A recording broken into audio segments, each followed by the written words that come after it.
Well, hello everybody. I hope you can see and hear me. I know there's a 10-second delay or so before we get into the answers or questions. Well, hello everybody. I hope you can see and hear me. If you can hear me and I sound okay, let me know in the chat. I turned my mic down. Hi, Sassy, huh? Hey, Jaden, you asked. So let me show you right up front. So if you can see that.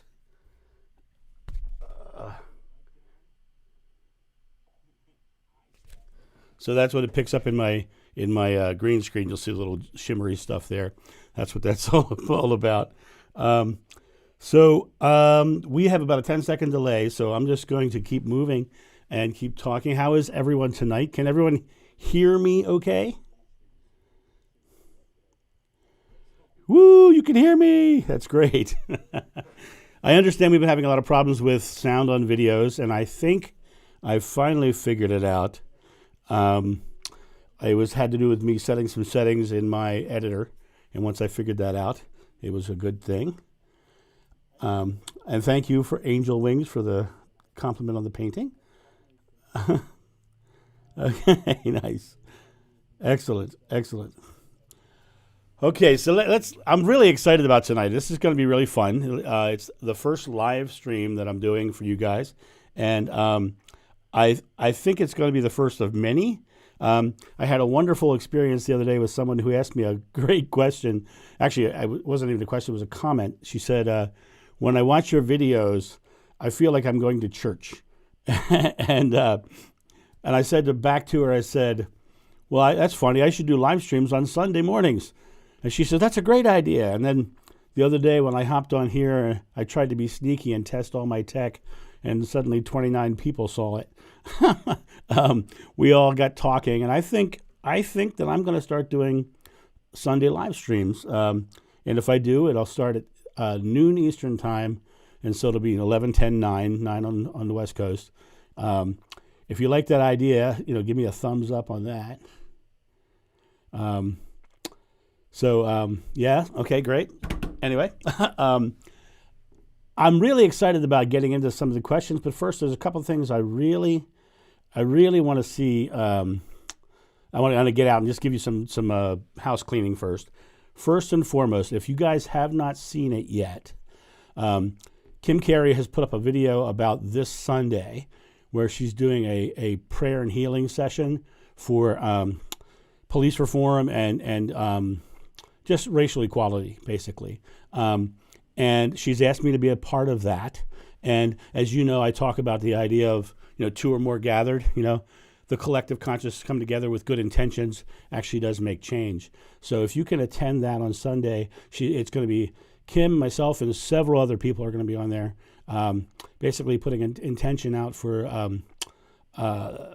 racial equality and police reform. So if you can be there, that'd be awesome.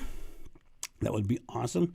Number two, I talk a lot about living, loving, and I wanted to, and I love the way that's all coming together. And I did get the hats and things that are on the site if you want to go there and check that out. But I wanted to tell a quick story about just an experience about how living, loving affects your outer environment. Years ago, before I do that, everyone please give my best friend on earth, Tim Guvis, a round of applause for being the moderator tonight. So he gets his love and affection because it's well deserved. And also, my sister is in the house, so I'm not going to tell you which one she is because maybe she wants to not admit that, but she's in the house, so be good. One of the things that I want to tell is this story, the story of what living, loving is. So years ago, I did a medieval fair in Ohio, and we used to always go to the same diner. every night almost. We'd go to this diner because I loved this place. It was called the Applewood Diner. It was an old kitschy diner attached to an old gas station, and it was just a wonderful, cool little place, and I loved it, and I liked the food. And one day I went there with another performer, and as we got to the Applewood, we got out of the car, we started walking inside. He says, "Why do we always come here? I hate this place." And I said, "What are you talking about? I love this place. I'm just shocked that you would even say that." So we went in and we sat down. The waitress literally came over to our table. She says, "I'm so sorry. I'm having a bad day. You're probably going to have bad service." Now, instantly, the guy that I was with was mad, right? What I did, I said, "I'm so sorry to hear that." I said, "Why don't you sit down and have a meal, and I'll take care of the tables?" And she laughed, and I just kept joking with her and making her feel better. I said, "Don't worry about it. We'll make it work." I just giving her a positive reinforcement, right? So we ordered our meals. And I'm joking and I'm playing around and making her feel good, making her laugh. What happened was she started hanging out at our table even. And so we both ordered our meals. My friend across from me is still grumpy and still putting that sort of energy out that he hates this place. He's putting that feeling of hatred of this place. And our two meals are ordered, and she goes to the kitchen. She comes back out with our salads. Now she sets my salad down. It is fresh from the garden. It is like the perfect salad. It looks beautiful. The tomatoes were perfect. The lettuce was crisp. It was just a lovely, lovely salad. She sets his salad down. It was the core of the iceberg lettuce, not even broken up, right? And he's like, "What is this?" And he starts complaining. And she gives him an attitude, and she grabs it, and she goes back to the kitchen. And I'm sitting here eating my beautiful salad. So then our meals come. Oh, I'm sorry. She comes back with his salad, and she had obviously gone in the kitchen and just broke up the big chunks and left it there. So here he has this nasty salad. He's eating the salad. Our two meals come. My meal comes. It is perfect. It is beautifully cooked. It is exactly the way it should be. Wonderful, wonderful meal. His meal comes, and literally part of it was still frozen. So we went into this place with intention. I went into this place saying, "I love this place." He went into the place saying, "I hate this place." And we both got exactly what we were creating. I got a beautiful meal with a fun waitress who was flirting with me the whole time.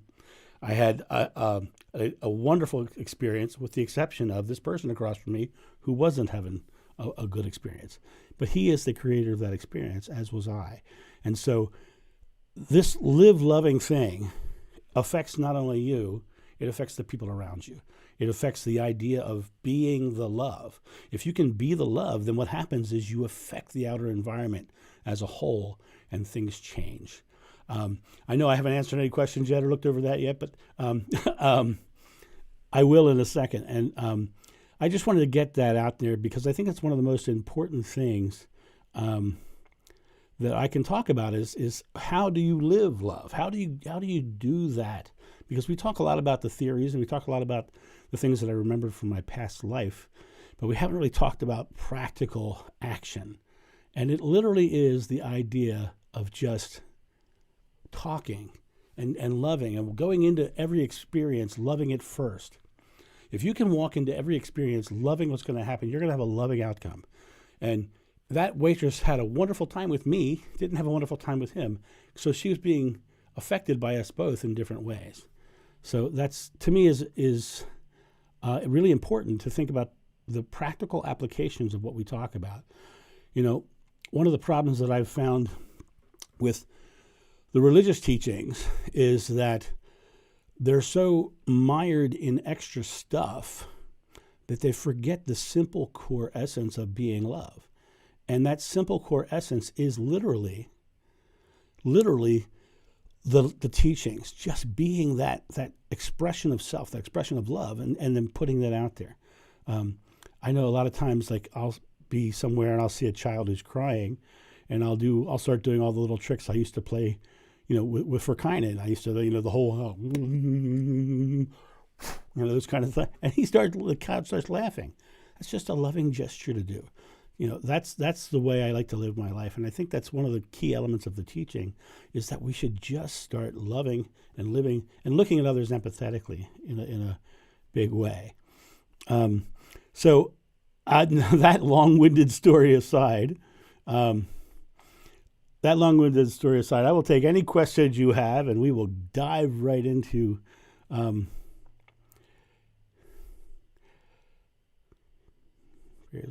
have you seen your prayers manifested more quickly recently? Seems like less than a day for many prayers. Yeah. Thanks, Tim. Make sure you put all your questions in all caps, because as I'm looking at this chat board going up and down over here, the questions will stand out if they're in all caps. Have you seen your prayers manifested more quickly? I find that the manifestations happen only as quick as your belief. And your belief is accompanied by something that most people forget, and that's release. If you believe it, you don't continually pray for it.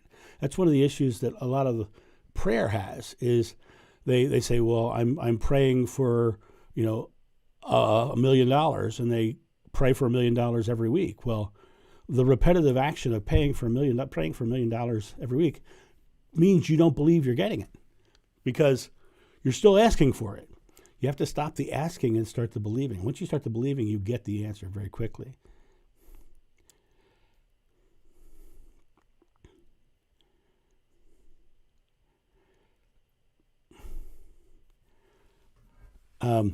So I think it's really kind of interesting, the idea of manifestation happening quicker. I think the whole veil between us and the greater world is thinner. The veil is thinner, and I think in the end we're gonna have an experience where we're all manifesting very, very quickly.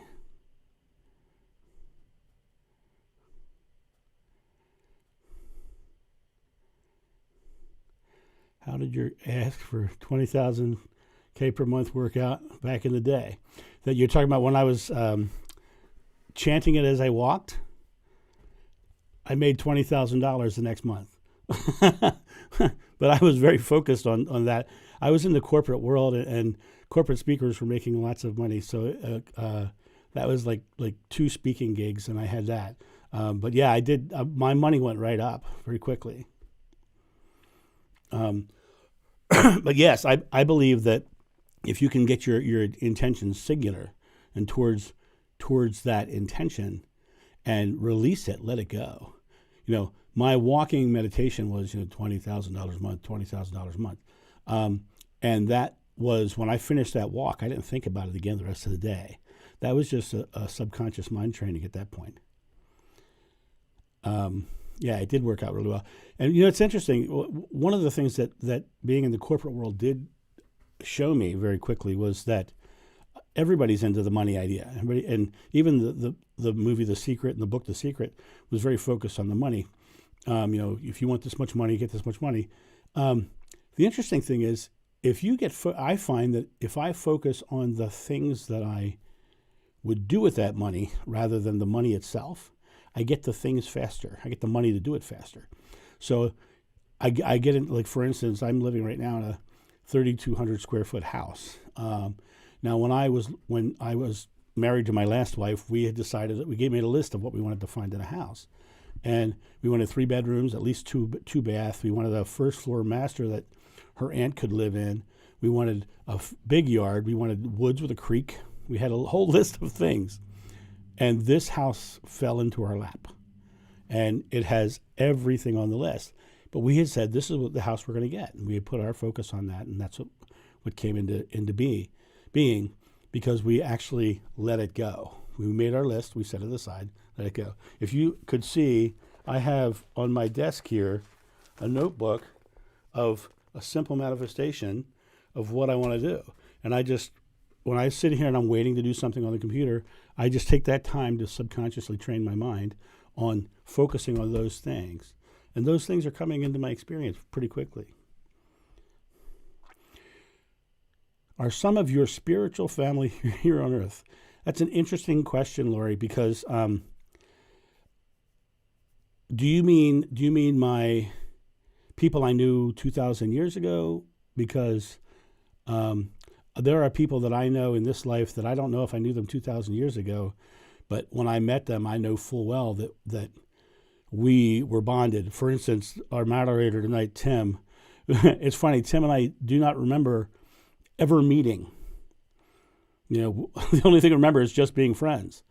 And we don't remember the actual moment of meeting each other. We've known each other for so long. But I think that's a lot like that. And my co-host on Spirit Cafe is the same way. She and I just instantly bonded and connected. So I think that spiritual family is one of the questions. Is you're talking historical spiritual family, or just people that we are in close resonance with?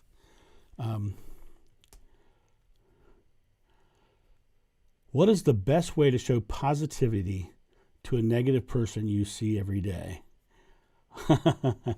The first thing you have to do is realize that they are negative because that's what they've chosen to focus on. And when they choose to focus on something negative, that means they're creating that negative situation. Negative people like to talk about their negative situations. They like to complain, right? They don't necessarily offer solutions very often. They just come and like to complain. And when you be the person who confronts them on it, they go to someone else and start complaining about you. You're the next negative thing in the loop. The way to best treat someone who's being negative all the time is to continually keep yourself positive, your own energy positive, right? Say, I'm sorry you feel that way. Have you thought about, and then give them a positive something, and just keep doing that until they start to look at it. Or like one of the things that I do, and it's the same thing I did to that waitress. When she came over to the table, I just made her laugh.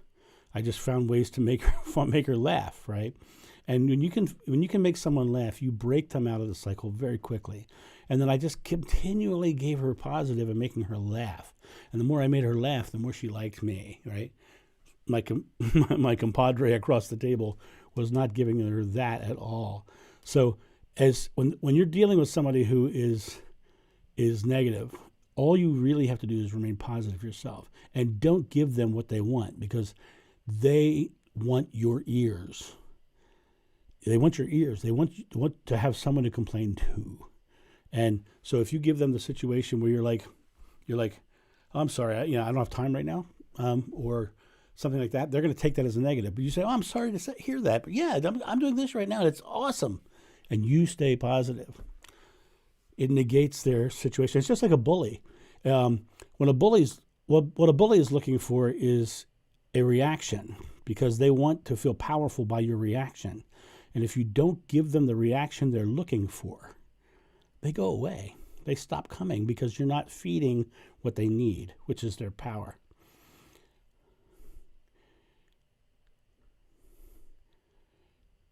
Disciple brothers, possibly? Was that your brother 2,000 years ago? Yeah, I don't know.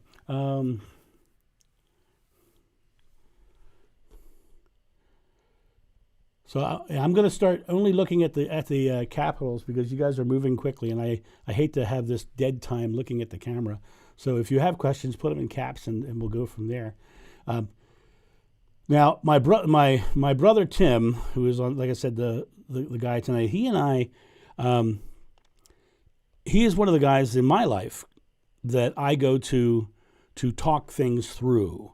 And to me, it's really important that everyone have someone that they can get that sort of unconditional loving response to. Two people on here tonight, my sister Patty. Oh, I said her name. Oh, bad. and my friend Tim. These are two people that I talk to on a regular basis about the things that are going on in my life, because you need to have that sort of loving support, that unconditional support. Excuse me while I drink my apple cider. Keep my voice going. Do we have any more questions?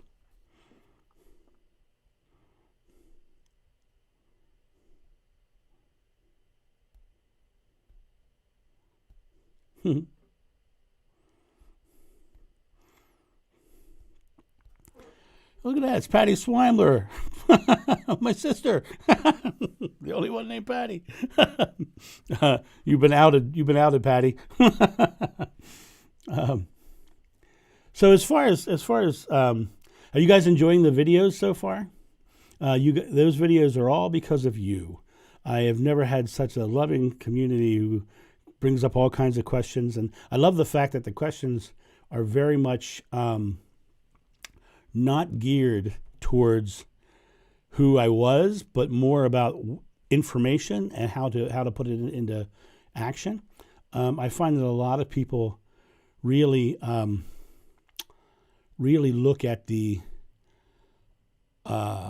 information in a way that's unique, because a lot of people, what I keep seeing is people saying it resonates, or I've known this before, or I really was waiting for somebody to say it, right? To me, that's a part of the Christ consciousness. That's a part of the fact that we're all awakening to the truth, and I think that it's huge. Can you manifest healing on behalf of someone else, like a friend or pet, through prayer? Two different things there. Now, I have a very good friend named Holly Matson, who is an animal Reiki, and she does it at distance. Reiki practitioner, and her clients have had great results with their pets. But I think pets, being unconditionally loving anyway, I think that they are much more receptive to the energy of healing. I think people, because of the way we process and the way we process fear, especially, you actually have to. The person who's getting the healing has to accept the healing. You can go there with perfect intention to bring healing energy through. And I will tell you, when I have done healing sessions like that, and I feel energy come through my body tremendously. I mean, it usually comes down my right side and up my left side, and I feel it, the top of my head gets hot and burns, but it never comes up my left side until that person accepts the healing. And once they accept the healing, then it's all about them. It's their faith that heals them. All I am is the other one that's gathered in the name of I am. I am here to assist. I am here to heal. The I am coming together as one creates a bigger, powerful intention, and that powerful intention actually takes you to that next place. So yes, you can be there with intention, but a person needs to take their own healing for themselves.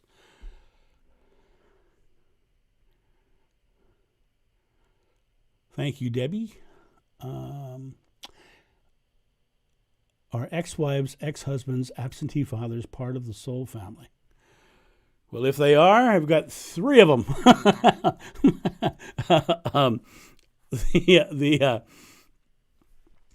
I think that we all learn lessons, and one of the biggest lessons that I've learned, one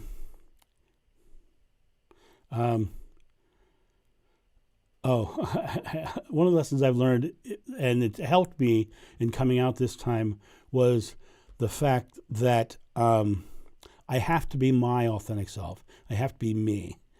But I have to answer this question. In an older video, I mentioned seeing psychic vampires and their energy. Let me clear that up, okay? I don't believe in psychic vampires. I believe in people who draw power from each other. A narcissist is someone who draws power. It's people who inflict pain on others emotionally. It's a bully. It's someone who's drawing their power. I don't believe in good or evil. I just believe in people who manipulate energies in a harmful way.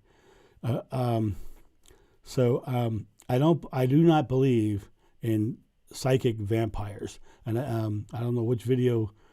I know exactly which video though. I don't know which video it was, but I remember saying it because I was talking about a mother and a daughter, and the mother walked in the room and the daughter's energy started flowing straight to her, and that's because they had a emotionally abusive relationship.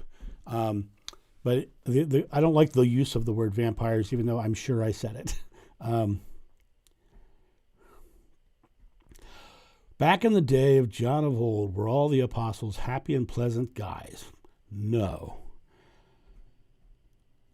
um, the one guy that I remember, and that very powerfully so, was Peter, and he was big, he was dark haired, he was strong as an ox, big dark black beard, and just a gruff guy, and he was like, well, power, strong, right? And they say, upon this rock I shall build my church. That's the way his faith was like power and strong. He was like a warrior for the faith, but he didn't suffer fools very well. And as I said earlier, the Judas was not really of a good intention, ever, even before the Last Supper.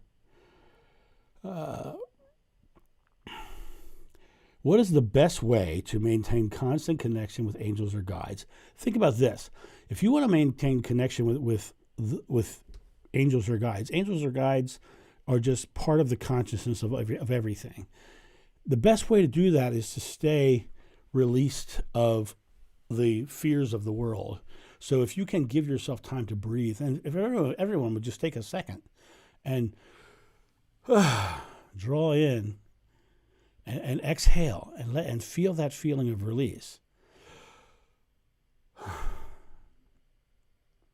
That feeling of release, that little tingle that you get at the bottom of that exhale, that is the connection to source.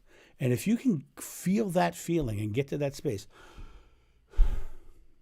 the hairs on your arm will stand up just like that, and you'll start to experience, this feeling, this sensation, this vibration. That's where they are. They're in that unconditionally unfearing and very loving place. And if you can get to that place, then you can absolutely 100% experience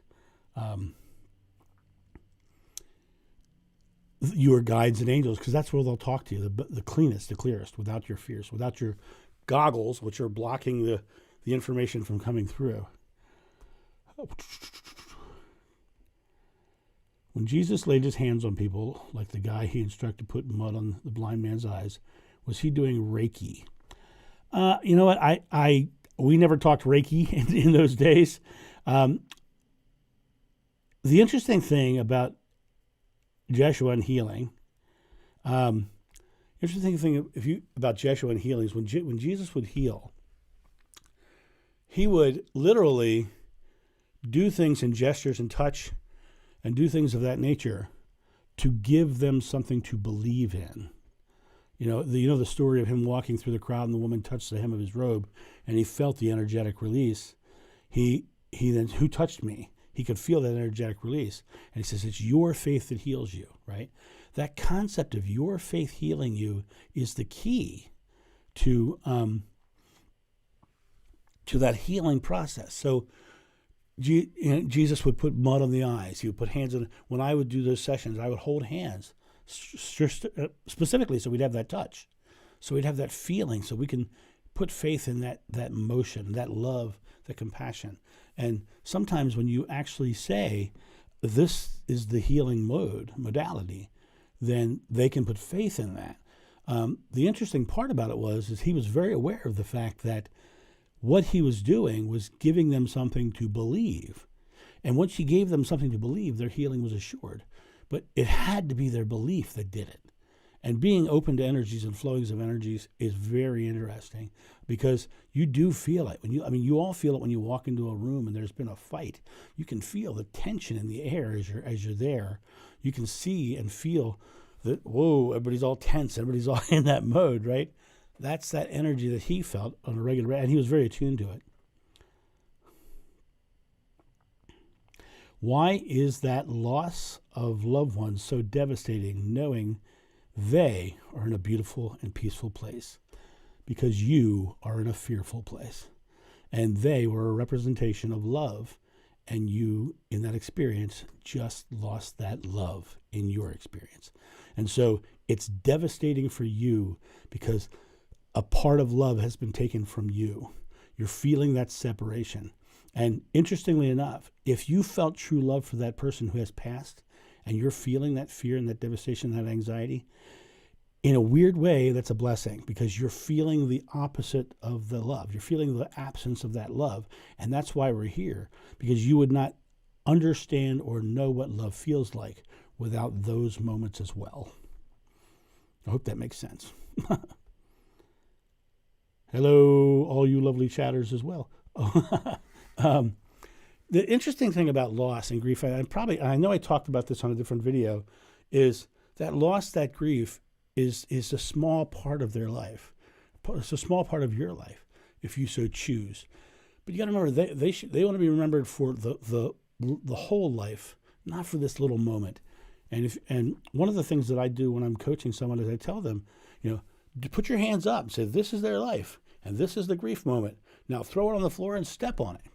The gesture helps you subconsciously release it, and that's a huge way of dealing with the issues that you're talking about, because that devastation you feel is the separation from their love. But their love was their entire life. So if you can focus on their entire life and then be the love that they would know you for as well, instead of the devastation, you're actually honoring them more by being you fully loving in the world. Hope that made sense. Wow. So, yeah, am I talking too fast or holding you back?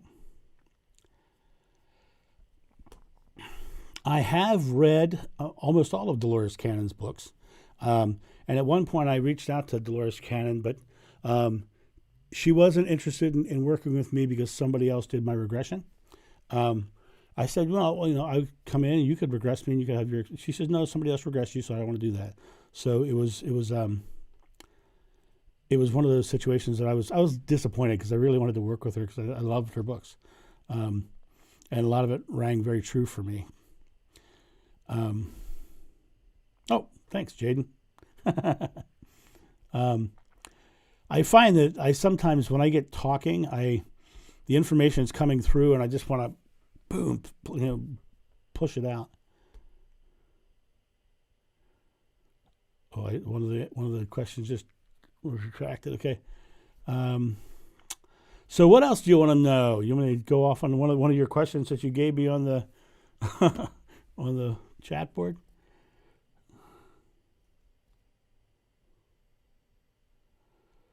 There was a channeling on Dolores. In that channeling, she said she was wrong on so many things. Huh. Interesting. I didn't know that about that.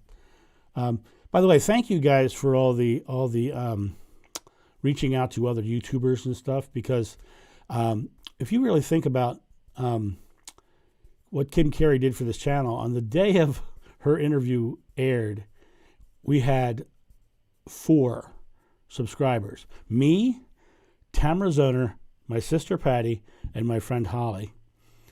And we now have 444 subscribers, 444. And this live stream, when it turns to video, will be the 50th video on the channel in 19 days, which I think is pretty cool. I'm probably going to slow down just because I need to start pacing myself a little bit. What did Mary Magdalene look like? Was she at the Last Supper? Mary Magdalene was everywhere Joshua was. Everywhere Joshua was. She never left his side. She was dark-haired and long dark-haired and curly. Her hair was very curly. She had, do you remember, I don't know if you remember the picture, years and years and years ago, there was a front cover magazine of a Afghani girl with the very hazily green eyes. She had these hazily green eyes, and those were very similar to the Mary Magdalene that I remembered in the regression. And she was always there. So she never missed a darn thing. And I said in the video at the Last Supper that I'm not sure whether it was a Last Supper or not, but she was there for every one of them.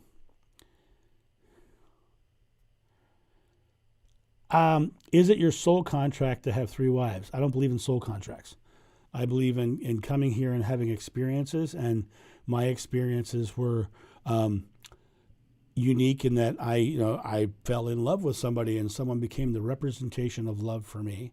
And then when I lost that person, I went hunting for it, found somebody else, didn't last. Then that first person came back into my life again.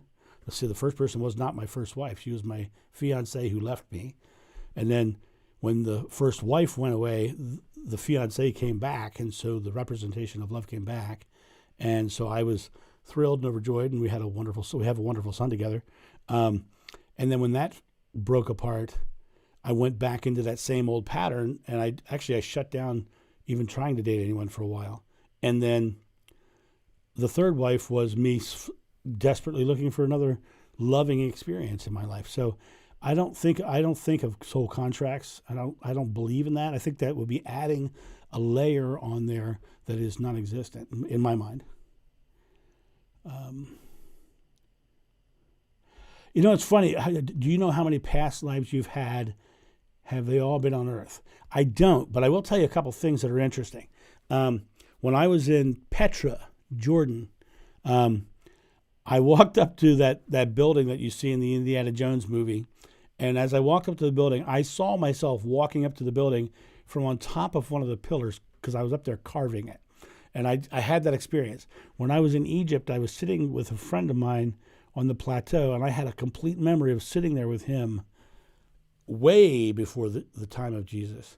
And then I did Renaissance festivals years, but I have always had a draw to the Elizabethan time period. Most of the festivals that I did were Henry VIII time period. And I always built costumes that were Elizabethan for that. So I was always very fascinated by the Elizabethan.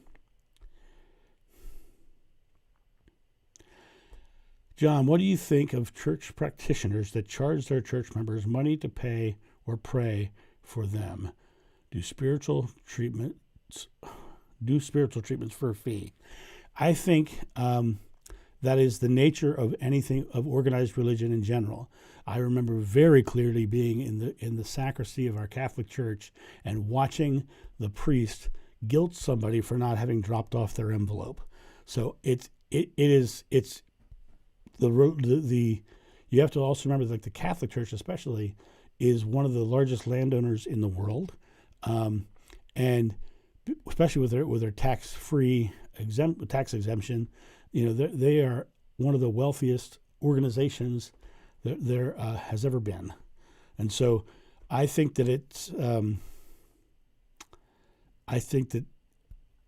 that anybody who charges for something that should be given lovingly is not doing the work of God.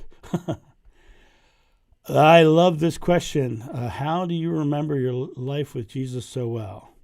Let me explain something. My regression did not have a lot, but Carol Berman was shocked by some of the things that were going on. But after that regression, it was like there was a channel that had kind of remained open, and what was happening was I would have circumstances in my life, and I would have full glimpses of that life again. And what's interesting is that it hasn't been as clear now as it was then. I mean, like back when it was first happening, I was getting stuff all the time, and it hasn't. A lot of the stuff isn't coming. Somebody just asked me the other day about the miracle of walking on water and the loaves and the fishes. I have no memory of those things. However, my intuition says that they did happen. So when I talk to you guys, I come from memory. And then when it's not from memory, I say my intuition, or I say what I think. And so I try to give you both sides. If I have a memory of something, I will absolutely say it as a memory and mention it as a memory. If it's my intuition, I'll tell you that as well. And some of the things that are what's really interesting about those regressions and those things that have happened was those regressions and those memories are not like regular memories. It really feels like I'm in the place and experiencing it right away.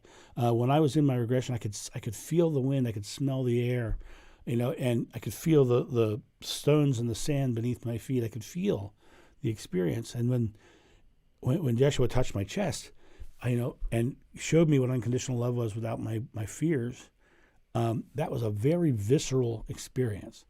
And if you hear that regression, there's so much in that regression that I'm so glad that I had Carol Berman there. Carol Berman was a Jewish woman who studied spirituality, so she had all kinds of different things to pull from to bring out.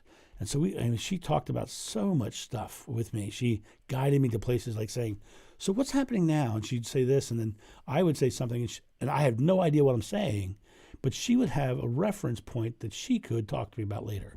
And so it was really, she was an excellent choice for me, because most people don't go back to a biblical life, and I definitely did. But having someone there who understood lots of spiritual thoughts and spiritual ideas really is a very was a blessing and very divine in who ended up being my regressionist. And then, like I said, that channel opened up. Now, I often wonder if that channel was supposed to open up. And the question that somebody asked me about, do I remember other past lives? I just recently said something in one of the videos about John 21:22. People ask me about that often, where Joshua says, "If I want him to stay until he comes, what's that to you?" And he's pointing to John. And in the Bible, it says, from that point on, the disciples thought that John would not die. But that's not what he said. That's in the Bible that way. I have often wondered whether I did continually reincarnate, or the essence of John continually reincarnated. And I'm maybe for all I know, I might be the latest in the person who has that essence. So, but I might not be. It's very convoluted, and I don't fully understand it. But I do know that I have very visual and visceral experiences from that life.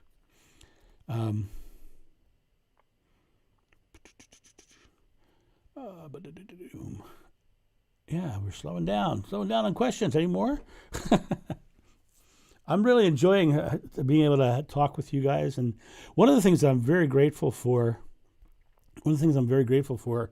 is when I watch the comments, when I watch everyone supporting each other in the comments, and someone comes in with a question or a concern, or they're stressed about something, and people coming in and giving feedback, because it's not about one person ever. It's about everybody coming together and creating this Christ consciousness, this idea of stepping to that next level of self as a community, because that's how the veil drops across the world, is that we all come to that space. There's one that's not in caps, but I'll answer it anyway. Have you met up in this life with any of the other apostles? Well, there was a book called The Messengers written about the Apostle Paul. That was a man named Nick Bunick. And I met Nick a couple times, had dinner with him a few times. First time I saw Nick, I literally saw something standing behind him of pure energy. I don't know exactly what it was. He said it was his angel that always came with him, but I definitely saw it. The other one that I've met is a man named, I won't tell his name because he's a very private man, but he remembered the life of the Apostle Philip. And he and I have traveled all over the world together. We've been, we went to Egypt together. We went to Israel, Greece, and Jordan together. And we've been all over the world, bringing energy and doing energy work in all the sacred sites that we could find. And at some point in the next probably week or so, I'm going to put a page on the johnofnew.com website that just shows some of the pictures in Galilee and in Capernaum and on top of Mount Sinai, and just so you can see some of the places that we went and did that work.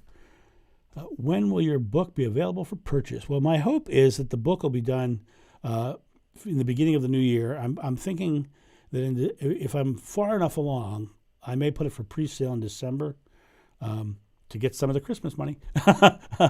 But my hope is that it's done by January, early February. I don't want to rush it because I want to make sure that it is very well written and does all the things. It's going to be a funny book. There's a lot of very funny. It's, for those of you who don't know what the book is, it's on my website. It's called The Recovering Catholic's Guide to Spirituality, and it will not at all talk about my past life stuff at all. It will talk about growing up in Christianity, and then talking about how spirituality and Christianity are at odds, and it'll tie into some of the historical stuff. And it's a very funny book. And if you go to my website to the page that says upcoming book, you'll be able to read the introduction and hopefully get some laughs from it.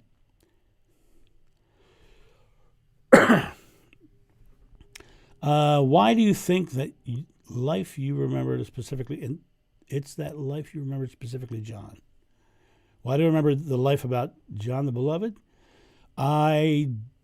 It's interesting. I have no idea why this happened to me, and when it did happen to me, I was not wanting it or expecting it.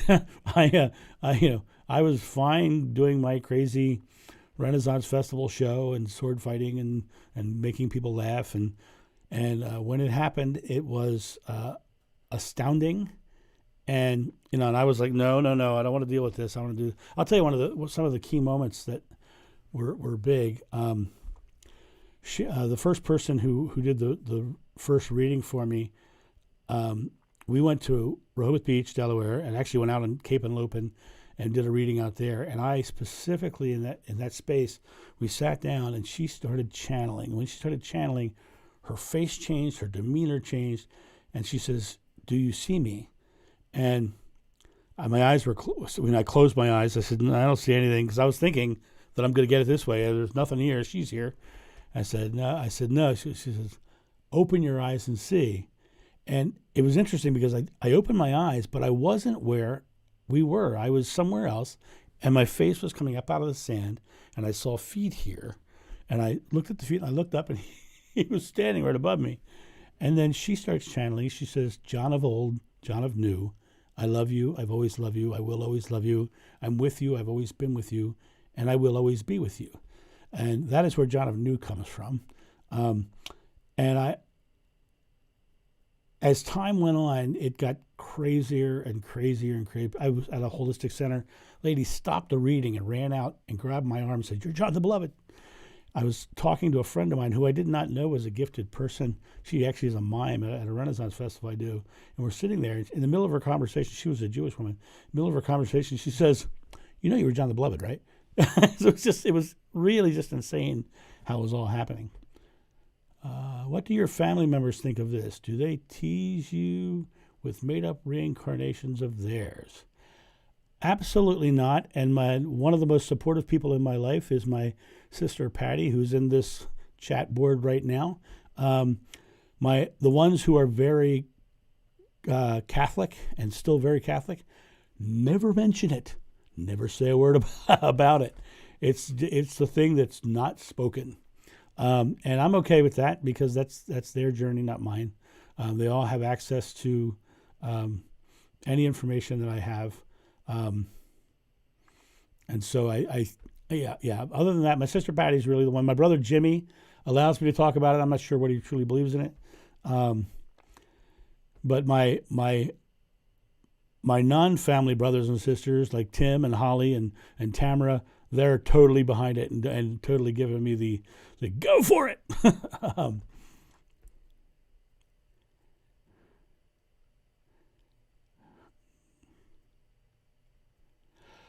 So one of the things that just was said here in the chat was, your remembrances and take on things accords with my own intuition.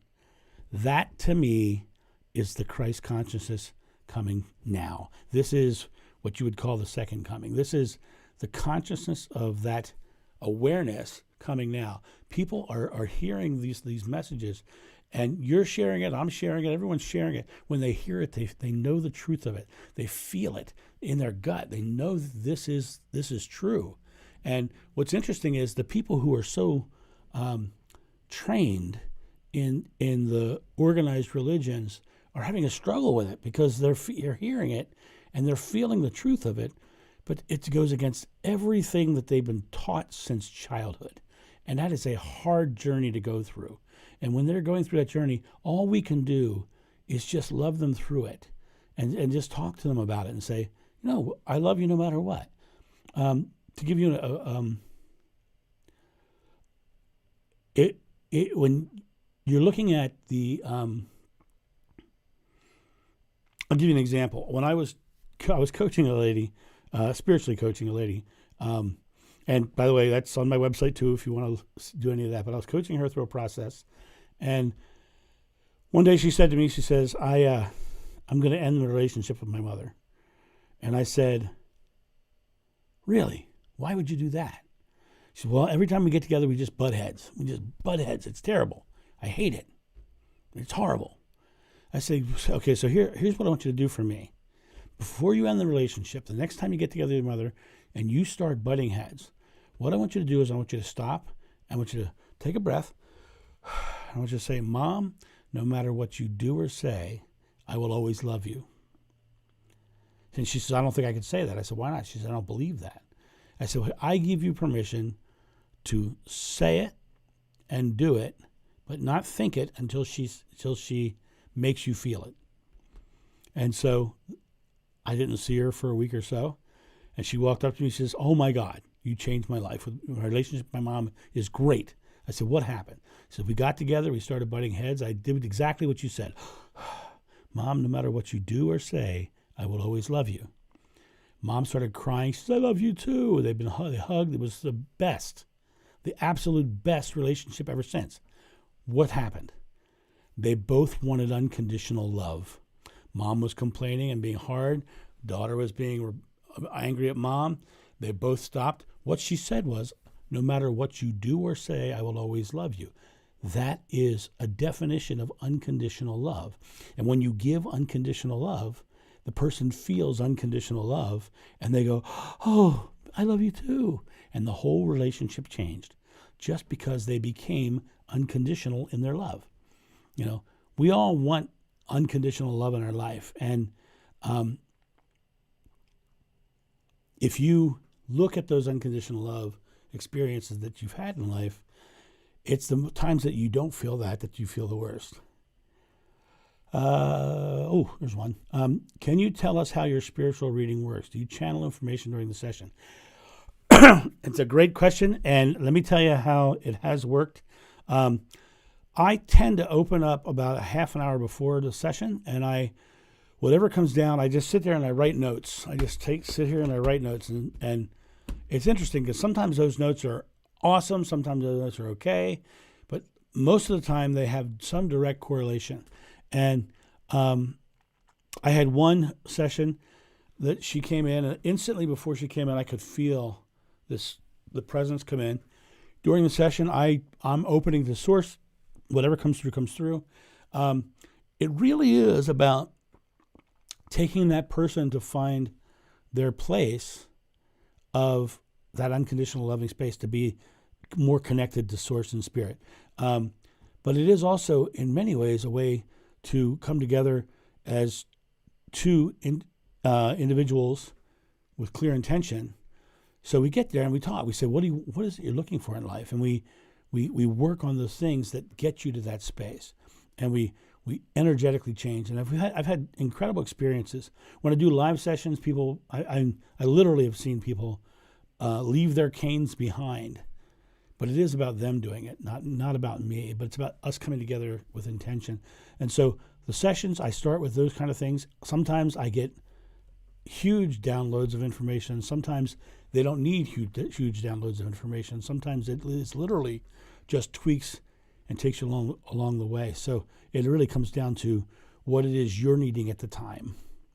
And the 30 minutes, we can get into doing that. 60 minutes goes a little longer if you feel like you've got more stuff. And then if you want to really get into life change, we do coaching as well. But the 30 and 60 minutes are usually enough to do all you need. I check it out. But you can heal yourself, and you can come to that space on your own. But sometimes it really helps. You know, it's interesting. The story I talk about is when you're in the middle of a hurricane, sometimes you need the spotter plane on the outside of the hurricane to tell you which way to go, or to show you the pathway, show you the way through the waves. And a lot of times those sessions turn into that as well. But we do bring energy through, and we do get information for you during those episodes. I'm thinking Spirit Cafe during those sessions.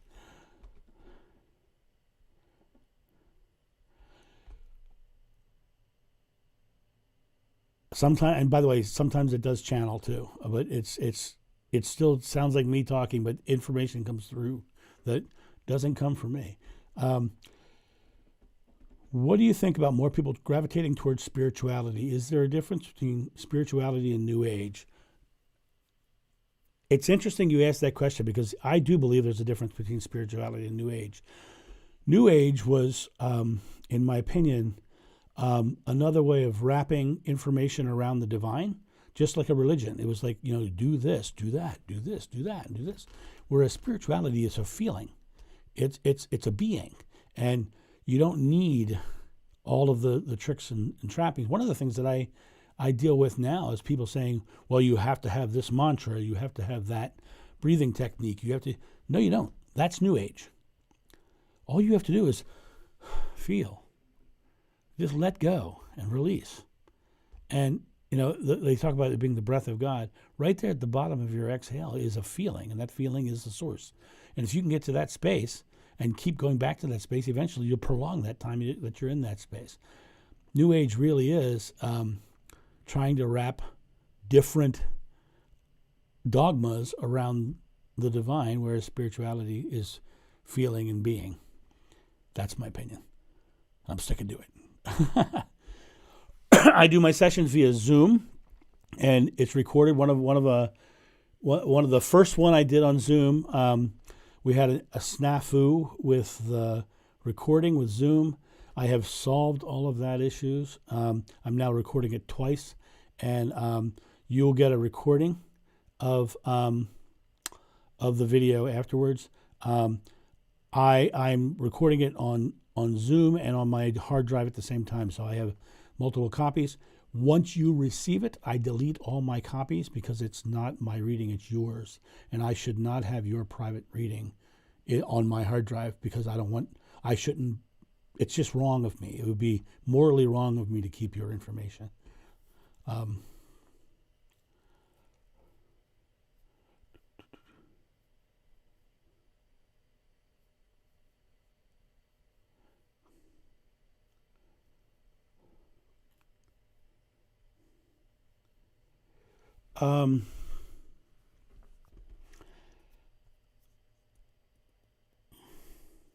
I'm not sure what you're saying is amazing, MK Karen. Not sure which is that. John, did you write the book of Revelations? If not, do you know who did? One of my favorite topics. John wrote the book of Revelations. Revelations is a letter to churches to warn them of Nero. It is a political document specifically to warn them of Nero. And this has recently been proven, or mostly proven, for years there have been studies of the 666 number being a reference to Nero. And the mark of the beast is Nero was stamping his face all over all the money and all over all the things. It was Nero, Nero, Nero, 666, right? One of the things that just happened recently in the past 10 years is they found an earlier text of Revelations, and it was in a different language. And when they translated it, the number wasn't 666, it was 663. And then they looked at the numerology and the numbers and the meanings, and they figured out that in that language, Nero broke down to 663. So that whole idea was like a coded message to the churches to say, be careful of Nero. These are the things that are happening. He'll bring these various things. He'll cause all these problems. He'll do all this stuff. And that is what that was about, because John was writing to the churches, just like Paul was, to keep the things going. But Nero wanted to wipe everybody out, wanted to stop the whole thing. You got to remember that during the time that the apostles were alive, there was opposition to everything they were doing. It wasn't until 300 years later when Constantine said, all right, let's formalize this religion, that this thing started to change. Carmela, I emailed you back, and I was trying to get a hold of you, but I never got a response. Whenever you're ready, I am ready. So email me again at john@johnofnew.com, and we will set up a time anytime you want. The next couple of days, I'm on a trip to go speak somewhere, but you just contact me. Check your email, check your junk folder, because the second I got that session, I emailed you immediately.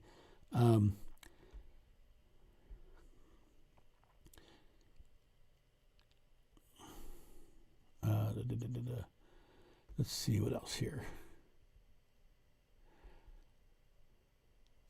Jenny Brown, your mind is totally blown. Mine was too, when all my stuff was going on. Mimi, if you go to the Spirit Cafe podcast and you watch the video on the end times, all of this is explained in there. It's like all of this big talk about the rapture. It's not in the Bible.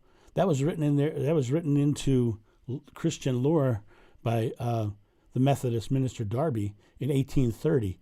All of that fear, doom, and gloom is strictly to keep you afraid, so that you can continue to give to the church.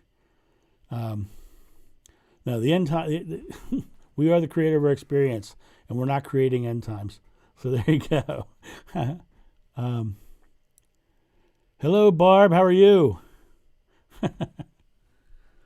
Yeah, don't forget to hit the like button. Carmela, I'm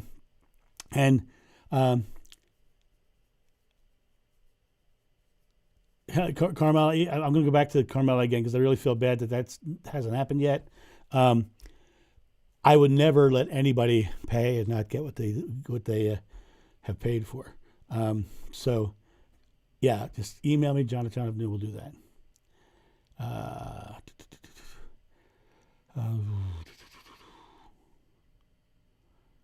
Well, we've been on for a while, but we're just gonna talk, and we've been on for about an hour. It's interesting. I think that we're talking about knowing the truth. I saw someone say that in there. Isn't it great to know the truth?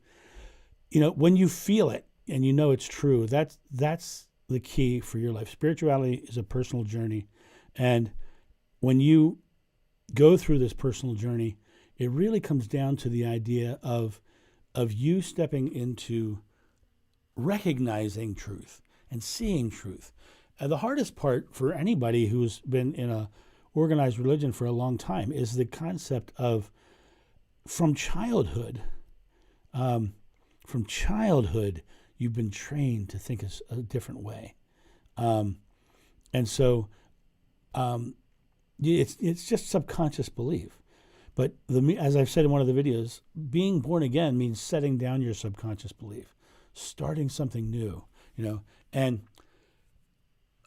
they always talk about he who has the clean slate throw the first stone, right? So what they're talking to is clean your slate, clean the slate, clean off the junk from the past. If you've had victimization or you've been given beliefs from an organized structure of religion, thank you, Carmela. I'll look for that email. So, Lori, I just talked about the rapture, but I will gladly talk about it again. Did not exist until 1830. Minister Darby, a Methodist minister, decided that after reading the line that said, he will gather them up, that's all it said, he will gather them up, he decided to meditate upon that and said that 144,000 souls, which is not a lot of people, by the way, 144,000 souls will be gathered up in the end times, and they will just disappear from the earth. And that became a great way for religion to make money, for Darby to make money. Because if he puts fear and says, you got to be one of 144,000 souls, you better listen to me, that's how that business works. But it does not exist in the Bible. It's not in the Bible today. It's literally something, even all these books, the Left Behind series and all that, all based on the rapture, doesn't exist in the Bible. You got your Yeshua print. Oh, good. Are you trying to ask me to paint something that's with a smile? They always tell me I have a hard time painting Yeshua with a smile because of the eyes. But I'll give it a shot. I'll give it a shot. Suzanne, Theo, really? That's awesome. Well, can I share that name came up in our session? I guess I just did. um,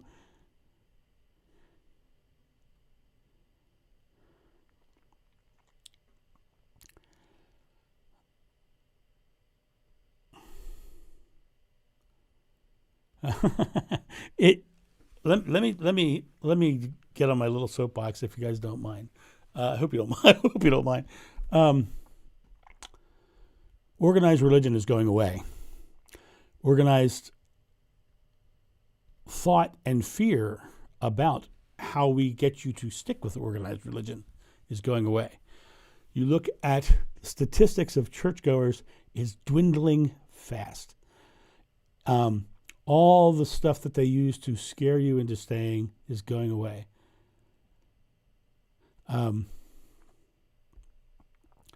Jade and I don't have any information about speaking in tongues. I don't remember that experience. I don't, so I really can't talk on that. But let's go back to the Reformation question. Guess the Reformation was pointless then. Churches and the way they do things are based in literally keeping people in fear. And by keeping people in fear and putting them into that space of fear, that's a way to control people. Well, there's other people in the world who use fear to sway people to do what they want them to do. And, we call them horrible names, right? And I don't want to say that here, but it starts with a T and ends with an IST. And there's a couple of R's and E's in there. But it's the same concept. It's using fear to manipulate.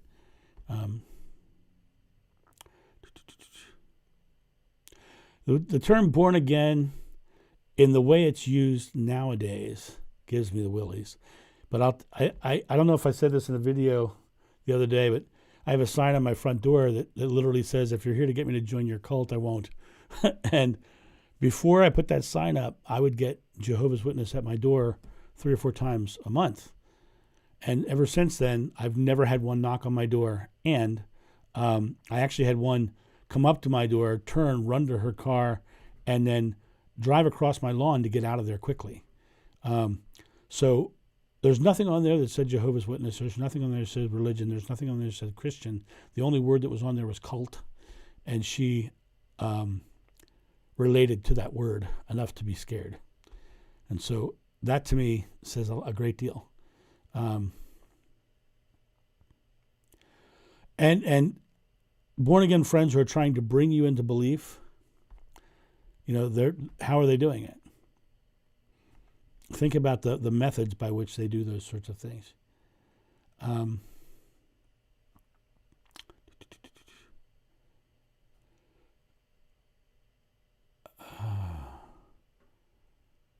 So with the painting of Jeshua smiling, is there anything in particular I should put a picture of that sign up. Is there anything that he should be doing in that painting?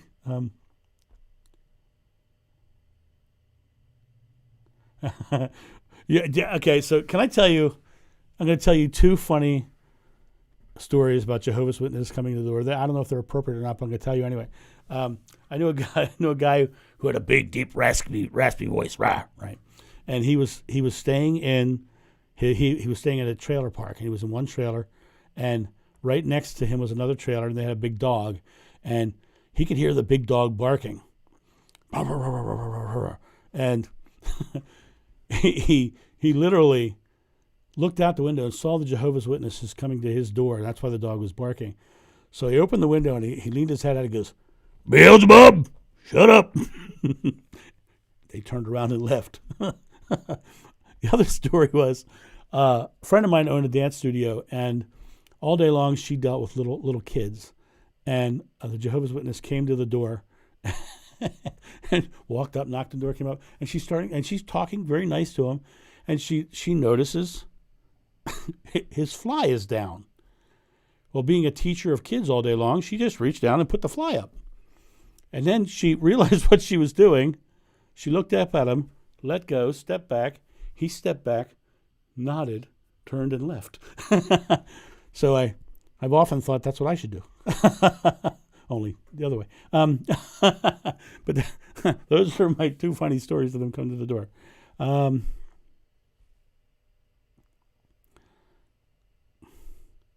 My first question, Governor of South Dakota said, I raised a God-fearing family. If God is love, why do you fear him? That's the first question I ask. Yes, that's evangelical. If they're talking fear out loud, see, even Catholics don't talk fear out loud anymore. Buddy Christ, absolutely. If they're talking God-fearing family, they're raising their family in fear. They're raising their family in separation from God. They're raising their family to be afraid of God, and that's a terrible thing because God is love, and if you want them to be loving, then you need them to be loving.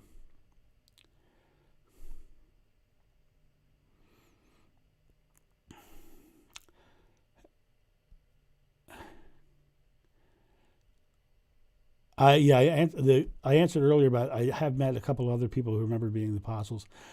Steve Coda, I'm so glad you brought this up.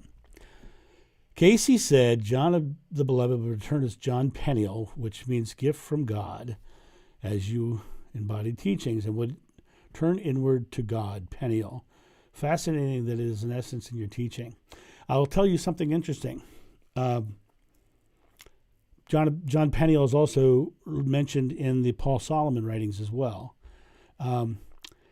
If you seek out, if you search John of Peniel, you're going to find old videos of me from many, many years ago because I chose the name Peniel because Peniel in the translations I had said face of God, and I believe that everything you see here is the image and face of God, and we are all of Peniel. And so I really said to myself, well, I am John of Peniel, and I was really hoping to spark conversations with that so I could say, you're all of Peniel. You're all of this space. And then years ago, my plan was to create something called the Peniel Center. And when I started thinking about it, I looked it up, and somebody already had the name, so I didn't go that way.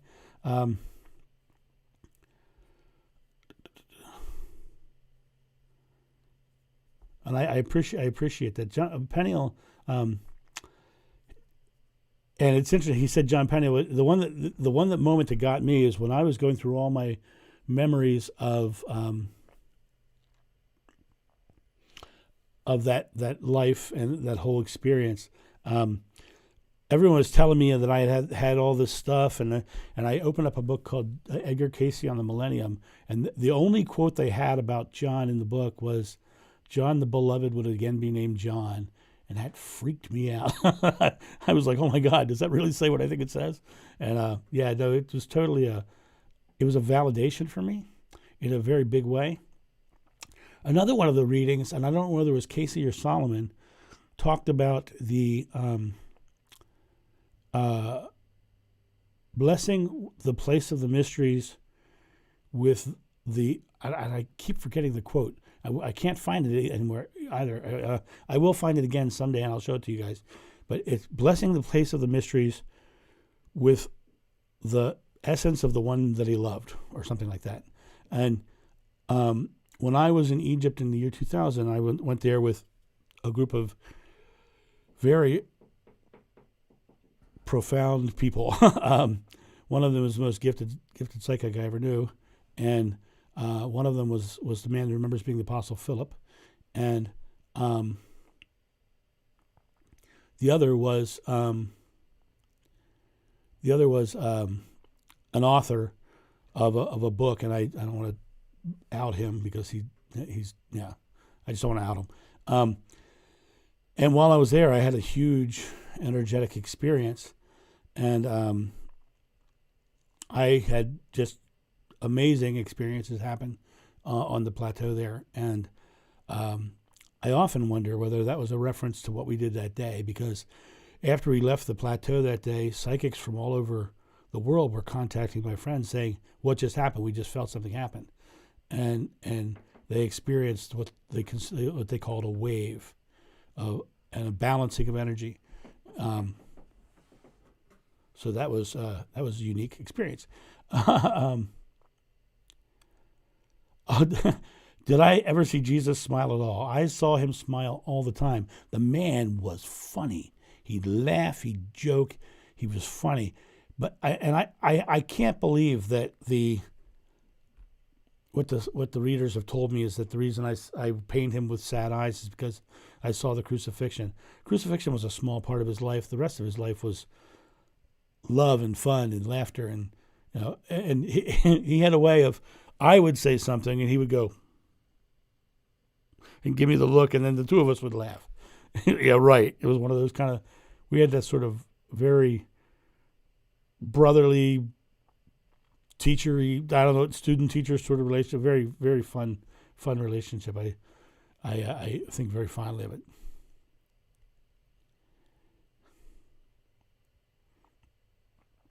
I believe the veil is becoming thinner now. Do you believe in energetic shifts where the veil becomes thinner? I believe that's exactly where we are, and I think that's part of the second coming. That's the Christ consciousness coming to this world. When you think of the veil, I want you to think about it the way the Sufis think about it. In Sufism, God is on one side of a veil, and we are on the other side of the veil, and the veil is our fear. And the more we release our fears and our anxieties, that's what this whole thing about organized religion going away, it's releasing the fear. And of course, once the fear starts to go away, the veil gets thinner. And then God being the universal consciousness, the energy of all, we are only here, in my opinion, we are only here to experience love through knowing the opposite. And the way I kind of liken it is this way. We are in a giant room of love, and we have a fog machine right beside us, and it's a fear fog machine. And we have our hand on this knob, and we can crank it all the way up and not see any of the room. Or we can crank it down and see every little detail of the room. But the key is to realize that your hand is on the knob. You're the one in control of your fear and your anxieties. You're the one who gets to crank it down and see and experience unconditional love, or crank it all the way up and not see a darn thing. But it's your hand. You have to step into your hand being on that knob, and you're the one being in control. You have to step into your own personal Christ consciousness. Jesus said, I'm the Son of God. He also said, you are the children of God. The only difference between those two statements is one of them declared being it, and the others hadn't yet. And he was telling them to declare it. So that is really what this teaching is. You have the power. You have the essence within yourself to step out of your fears. And what is fear? Everyone asks me this question. What is fear? How do we do that? Fear is an emotional reaction to some future event that may or may not happen, with you focused on a negative outcome. Because if you were focused on a negative outcome, if you're focused on a positive outcome, you wouldn't be afraid. You have no fear. But you're focused on the negative outcome. That's why you have fear. If you really break it down even further, it comes down to fear is negatively focused on certainty. And we're choosing to focus that way, and that's because we're focused that way, we experience that. God does not think in positives or negatives. God thinks in focus.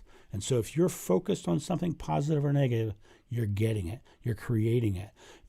Whatever you ask in God's name is granted. It doesn't say whatever you ask in God's name and it's positive is granted. It doesn't say that. Whatever you ask. And the problem that most people have is they don't understand asking is not necessarily verbalizing as much as it is focusing on it. Because a lot of people will get into this idea of wanting to create something into their life. So imagine you're sitting in a restaurant and you just happen to love tiramisu. Oh, I love tiramisu, right? So you say, waiter, can I have some tiramisu? And that waiter goes off to the kitchen, is heading to the kitchen to get that thing for you. And then halfway there, you say, waiter, I changed my mind. Give me the ice cream instead. You're going to get the ice cream, right? Your focus shifting is not allowing you. If you want something in your life, you have to get focused on the positive outcome and stay focused on it until you hold it in your hand, until you hold that life that you're looking for in your hand. That concept of staying focused on positivity and love. You only have one moment, and it's the present moment, the I am moment, not the I will be or I was, the I am moment. And in this I am moment, you have three things that are creative: thought, word, and deed. And if you take these thoughts, words, and deeds, and you make successful, positive, present moments, they stack into the subconscious mind behind you, and they create subconscious belief that's positive and successful and loving. And the other thing is your subconscious mind has two jobs. It has collect these present moments that you're stacking here, but also give you exactly what you're focused on. You ever notice that if you've decided you wanted to buy a certain kind of car, that car would start driving by you on the road? You'd start seeing it everywhere. And when you start to see it everywhere, your subconscious mind was saying, hey, there's that car. There's that thing that you want to achieve. There's that thing you're focused on. And it's showing you the pathway to get there, because God always shows you the pathway. The source is always showing you what you're focusing on. And if you can stay focused on the positive, it'll show you the positive. Then you'll also start stacking these subconscious beliefs, and then you'll start creating a never-ending cycle of positivity and love behind you. And so your subconscious mind completely changes. You've gotten rid of the fear, and now you're living the love. Here's the next part. People look at where they want to go or they want to achieve into their life, and they're looking at it, and they're thinking, I want to get there. They're not living in the I am moment. They're living in the I will be or I want moment. They need to stay in the I am moment, because Moses said God's name is I am.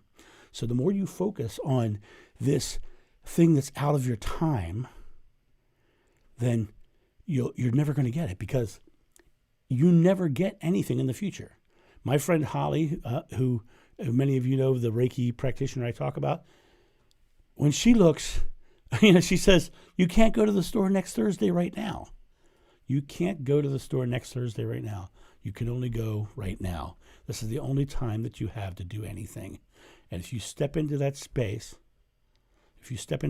of living your present moment lovingly and taking whatever comes to you and feeding it love, you will get a loving response. Whew, that was a lot. Sorry, I went off on a tangent.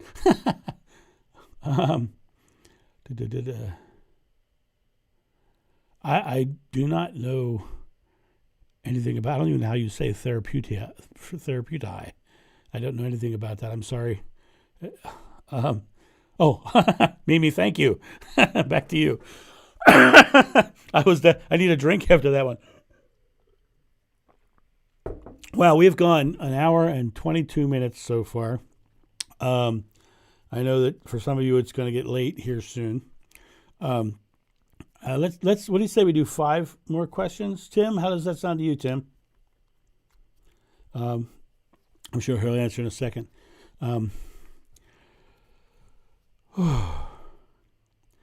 So people ask me about the Essenes all the time. I don't have memories of the Essenes, so I can't talk about something I don't have any memories. One of the things that I do think is most important is to realize is that most important to realize is that Jeshua was a man. And I had somebody the other day, I had a couple of different people the other day say to me, and I want to share with you some of the things that people have come on and mentioned. They said to me that they objected to my demystifying the birth of Jesus Christ. And there's a lot in that. And my response was really, I respect your opinions, because I do, because spirituality is a personal journey, as I say. But I said to them, first question I have is why an objection? And the second question I have was, is your belief the only one that's right? And is there not room for more? Is there not room for more thought, or I forget the exact wording, but it's a very interesting concept. The other one that somebody, and this is something that I'm very careful about, and it's something that I is on my mind a lot. They accuse me of basically creating a new religion. And I never want to create a new religion, because I think religions are bad for the teachings, because everything is about you and going within yourself. And if you can step inside yourself and find that source, the kingdom of heaven is through your own door. That's what's been said.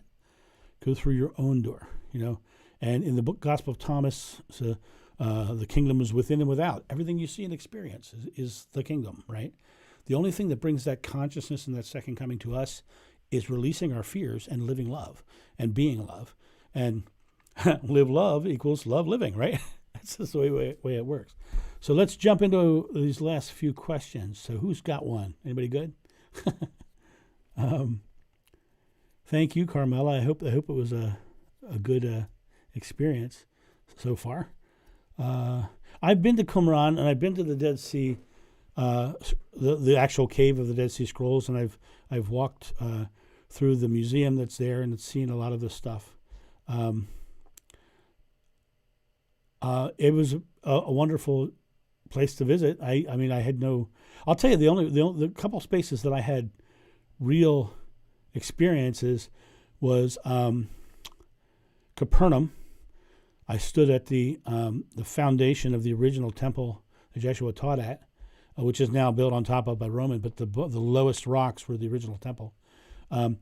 Standing on the shore of Galilee was surreal, because standing there, I'm on the shore and I'm realizing that the water is 10 feet lower, number one, and the mountains on the other side still look the same. So that was very, very interesting. But the one that really struck me in a big way, was going to the Church of the Holy Sepulchre and not feeling a thing, and then going to the Garden Tomb and getting nauseous and wanting to vomit. Thank you, MK Karen. Thank you for being here tonight, and I appreciate you.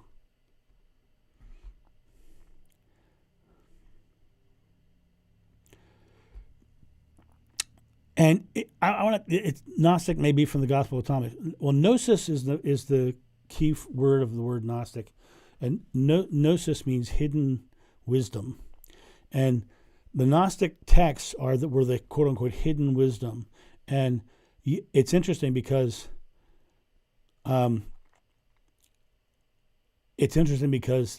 was a lot of hidden wisdom and a lot of hidden teachings because of the time. Having some of the teachings, could get you killed. So was John the beloved with Mary until she died? Yes, he was. And she lived with him until she died. And this is going to sound really strange and bizarre, but have you ever seen the nun who passed away and still to this day hasn't really rotted and had a smile on her face? We did bury her, but she died with a smile. She was literally smiling on her deathbed. It was amazing. No, I was not near the island. I was on the shoreline. We had a really nasty fish dinner. They said it's the apostle dinner, and they brought us this fish that was this tilapia that was deep fried whole. So the eye was still there, and it was just really kind of gross.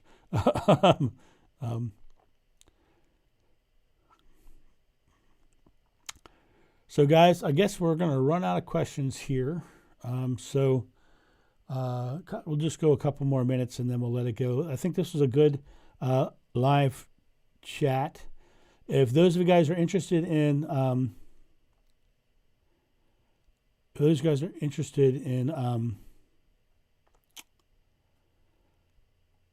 in the Sunday live streams, I'm really interested in doing that.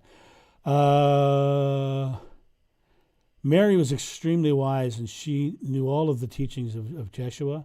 And Mary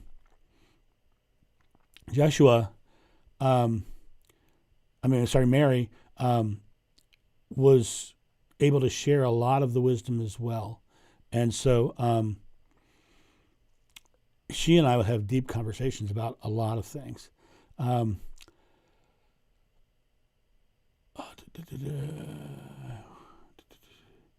What is the Garden Tomb? The Garden Tomb in Jerusalem, outside of the city of Jerusalem, which is where the Bible says Golgotha was, is an area that they believe was the site of Golgotha.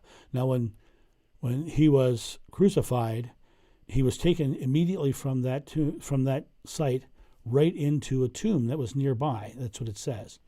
When you go to the Garden Tomb, it's fascinating because the locals know the hill right outside of there as Golgotha. They know it as Skull Hill, which is what Golgotha means. And when you're standing in front of the hill, it looks like a skull. And it was such a believed holy site that terrorists blew up part of the face of it because they were thinking they were blowing up the crucifixion site. But right next to it is a tomb, and it's the tomb of a very wealthy family. And one of the tombs, when you go inside of it, when they opened it, they found a spot where someone would have been lying, and above it, carved in the stone, was the symbol of a cross. And when I walked into that place with my friend, who I remember being Philip, he is a very stoic individual, so he doesn't really show a lot of emotions. I walked in, immediately felt sick, started crying, started weeping, and I turned to him, and he looked at me, and his eyes were like weepy as well. And he said,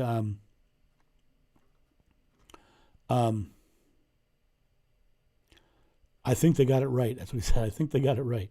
And so that was big emotion for him. One of the questions I just saw pass real quick was Mother Mary at Patmos? No, she was gone by the time John was an old man in Patmos, and John was taken after Patmos, went to Ephesus, Turkey, and died there. So we were at 10:30. That's an hour and a half. That's a long time to go. Thank you all. It is an honor and a blessing to have you here. And I please keep bringing the questions. Please keep the dialogue going. And please, in the comments and things on videos, love one another. Be kind to each other, and look for the fear first. Before, if you see someone who's struggling, look for the fear and let them know that they're not alone, and that you're loving and caring. Do you recommend reading the Bible? I'm going to answer this one last question, then I'm going to go. Do you recommend reading the Bible? I recommend reading anything that has teachings in it, but not take anything that's fear-based.